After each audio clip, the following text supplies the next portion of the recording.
Saudara, satu orang meninggal dunia dan 5 orang lainnya mengalami luka-luka akibat kecelakaan yang terjadi antara mobil Toyota Avanza dengan mobil Suzuki R3.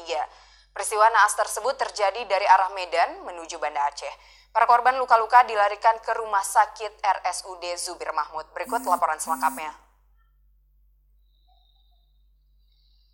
Pihak kepolisian Polres Aceh Timur yang dibantu warga melakukan evakuasi terhadap korban yang mengalami kecelakaan tersebut.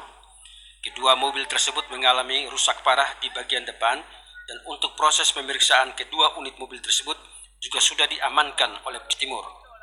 Kasat Lantas Polres Aceh Timur Ibtu Ritian Handayani mengatakan kecelakaan tersebut terjadi antara mobil Avanza nomor polisi BK 1473 TM dari arah Medan menuju Banda Aceh dengan mobil R3 dengan nomor polisi 1027V dari arah sebaliknya. Akibat peristiwa kecelakaan tersebut, pengemudi mobil R3 meninggal dunia di TKP, sedangkan penumpang lainnya mengalami luka-luka dan para korban yang selamat dilarikan ke Rumah Sakit RSUD Zubir Mahmud. Dari Aceh Timur, Tim Liputan TVRI melaporkan.